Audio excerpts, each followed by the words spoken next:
جیسا کہ WHO کی رپورٹ میں بتایا گیا ہے کہ اس وقت 1 ارب 10 کروڑ سے زائد نوجوان اور نوعمر بچے بہت بلند آواز اور زیادہ دیر تک میوزک سن کر اپنی قوت سماعت کو مستقل طور پر متاثر کر رہے ہیں۔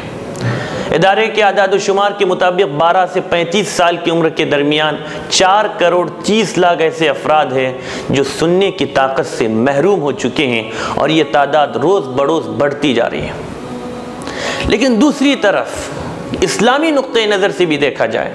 تو حضور اکرم صلی اللہ علیہ وسلم کا فرمان ہے کہ گانا دل میں نفاق پیدا کرتا ہے، یعنی انسان میں دوغلا پن آ جاتا ہے، اس کا ظاہر اور باطن ایک جیسا نہیں رہتا، وہ قابل بھروسہ نہیں رہتا۔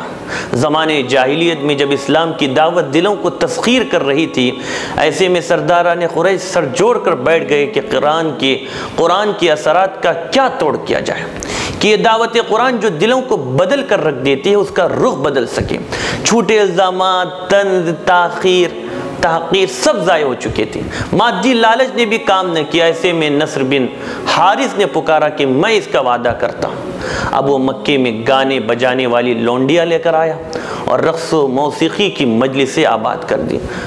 قرآن کی دعوت پر کان دھرنے والوں کو خصوصیت سے اس طرح متوجہ کیا جاتا کہ وہ سنجیدہ موضوعات سے اور وہ سنجیدہ موضوع سے ہٹ کر اس طرح کے لغویات میں گم ہو جائے۔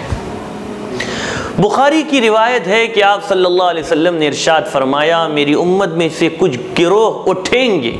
جو زناکاری اور ساز بازوں کو حلال سمجھیں گے، ایسے ہی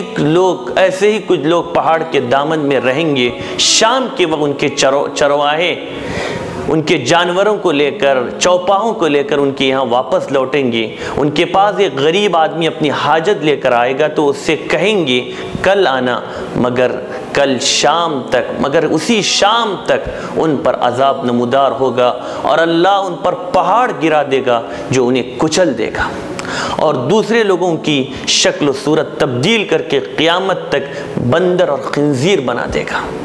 حضرت انس رضی اللہ عنہ سے روایت ہے کہ حضور نے فرمایا، میری اس امت میں بھی یقیناً زمین میں ڈھسنے، پتھر برسنے اور شکلیں بدلنے کے واقعات ہوں گے، اور یہ اس وقت ہوگا جب لوگ شرابیں پینے لگیں گے، گانے والوں کو زندگی کا جز بنا لے اور باجے بجوانے لگیں گے۔ حضور صلی اللہ علیہ وسلم نے میوزک اور گانا سننے والوں کو وعید سنائی ہے کہ قیامت کے دن ان کے کان میں سیسا پگھلا کر ڈالا جائے گا۔ ناظرین، دنیا میں استعماری طاقتیں اور اسلام دشمن طاقتیں خاص طور پر نوجوان نسل کے بیدار ہونے سے ڈر رہے ہیں، اس لیے اپنی استعماری سیاست کو جاری رکھنے کے لیے ان کا ایک وسیع پروگرام یہ بھی ہے کہ سماج کو غفلت، بے خبری اور جہالت میں ڈبو دیں۔ ان کے لیے غلط تفریح گاہوں، ریانیت کے مراکز اور جوا کھیلنے کے ساتھ ساتھ ناچ گانوں کی محفلیں عام کی جائے تاکہ نوجوان نسل برباد ہو کر اسی میں رہ جائے اور وہ کوئی بڑا کام کرنے کے قابل نہ رہے۔ ناظرین، قرآن و حدیث پر غور کر کے علماء نے لکھا ہے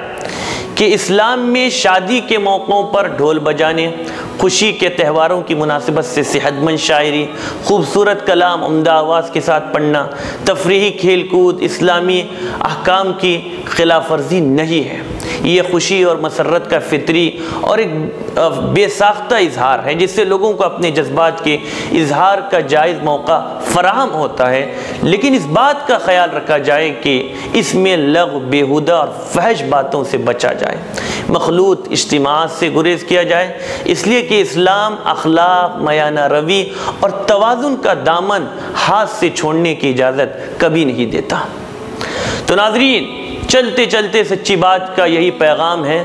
کہ ہم بچپن سے ہی بچوں کو میوزک اور دیگر برائیوں کی خرابیوں سے آگاہ کرتے ہوئے ان کی ایسی ذہن سازی کریں کہ ان کے دل میں بھی ان چیزوں سے ایسی نفرت، کدورت اور دل میں ایسی جھجک ہو جیسے گندگی اور گندی چیزوں سے انسان کو جھجک ہوتی ہے۔ اور اگر ہم دل کا سکون چاہتے ہیں تو قرآن مجید کی تلاوت میں اور ذکر کے اندر اللہ تعالیٰ نے دلوں کا سکون رکھا ہے۔ قرآن مجید میں صاف طور پر اس حقیقت کو بیان کیا گیا ہے کہ اگر اللہ کا ذکر اگر دل کا سکون چاہتے ہو تو سن لو کہ دل کا سکون اللہ کے ذکر کرنے میں ہے۔ اس وقت دنیا کی ایک بہت بڑی آبادی ڈپریشن کا شکار ہے، اور اگر اس بیماری سے وہ نجات چاہتے ہیں، انسانیت سکون چاہتی ہے، تو اسی راستے کی طرف آنا پڑے گا جس راستے کی طرف سرکار دو عالم صلی اللہ علیہ وسلم نے انسانیت کو بلایا تھا۔ اگر ہم دلوں کا سکون چاہتے ہیں تو یاد رکھیں کہ اللہ کے ذکر کے اندر ہی دلوں کا سکون ہے۔ اس کے علاوہ ہم ایسی نشید، ایسی نظمیں سنیں جس کے اندر میوزک نہ ہو، جس کے اندر غلط قسم کی بیہودہ، فحش اور بری باتیں، جن نظموں کے اندر جو نشید اس طرح کی بیہودہ چیزوں سے، میوزک سے پاک ہو، ہم ان کو سننے والے ہو۔ تو اسی پر اپنے میزبان کو اجازت دے، پھر انشاءاللہ ملاقات ہوگی۔ والسلام علیکم ورحمۃ اللہ وبرکاتہ۔